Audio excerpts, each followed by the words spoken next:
কোরবানি শুদ্ধ হওয়ার শর্ত বলি।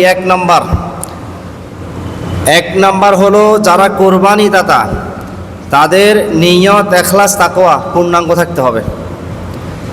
যেমন আল্লাহ সুবহানাহু ওয়া তাআলা বললেন, কুল ইন্না সলাতি ওয়া নুসুকি ওয়া মাহইয়ায়া ওয়া মামাতি লিল্লাহি রাব্বিল আলামিন।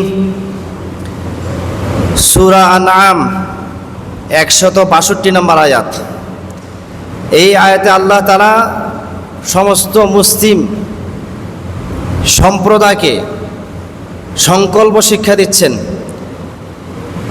আল্লাহ তাআলা নবীকে, নবী তুমি বলো তোমার উম্মতদেরকে, কুল ইন্না সলাতি ওয়া নুসুকি, আমার নামাজ, আমার কোরবানি, আমার যাবতীয় ইবাদত, ওয়া মাহইয়ায়া ওয়া মামাতি, আমার জীবন, আমার মরণ, লিল্লাহি রাব্বিল আলামিন, শুধুমাত্র আল্লাহ তাআলার জন্য উৎসর্গ করলাম।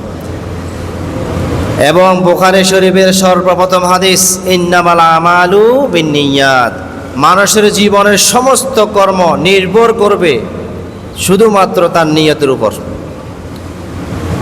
নিয়ত যেমন, কর্মের ফলটাও তেমন। যারা আল্লাহকে রাজি খুশি করার জন্য কোরবানি করবে, আল্লাহ তাদেরকে পুরস্কার দেবেন। আল্লাহকে রাজি খুশি করার জন্য করবে না, আল্লাহ তাদেরকে পুরস্কার দেবে না। এরপরে ইখলাস সম্পর্কে আল্লাহ জাল্লা শানুহু বললেন, ওয়ামা উমিরু ইল্লা লিয়াবুদুল্লাহা মুখলিসিনা লাহুদ্দিন। সূরা বাইয়িনা 5 নম্বর আয়াত।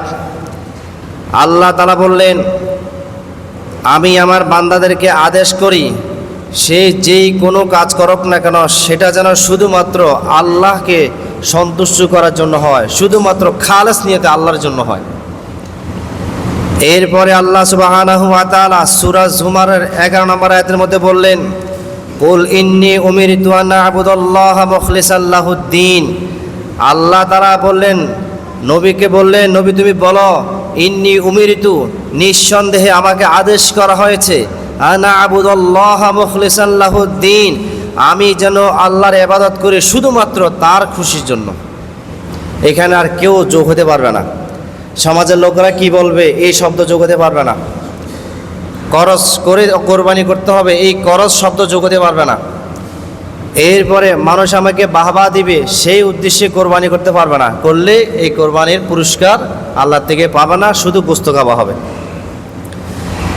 এরপরে দেখেন তাকওয়া সম্পর্কে আল্লাহ তাআলা বলতে গিয়ে বললেন, সূরা হজ্জের 37 নম্বর আয়াতে আল্লাহ বললেন, লা ইয়ানালাল্লাহা লুহুমুহা ওয়ালা দিমাউহা ওয়ালাকিন ইয়ানালুহুত তাকওয়া মিনকুম। আল্লাহ তাআলার কাছে তোমাদের পশুর কোনো গোশত, কোনো খুন কিছুই পৌঁছে না, পৌঁছে শুধুমাত্র তোমাদের তাকওয়া। তোমাদের ভিতরে আল্লাহর প্রতি কতটুকু ভয় ভীতি সেট হয়ে আছে ওইটাই আল্লাহর কাছে পৌঁছে। কোরবানি কে কতটুকু মুত্তাকি এটার পরীক্ষার একটা মাধ্যম হলো কোরবানি। তাকওয়াবানদের পরীক্ষা, এই পরীক্ষায় যারা তাকওয়া উত্তীর্ণ হবে তারা হবে আল্লাহর একনিষ্ঠ বান্দা, যারা ফেল হয়ে যাবে তারা আল্লাহর একনিষ্ঠ বান্দা হতে পারবে না।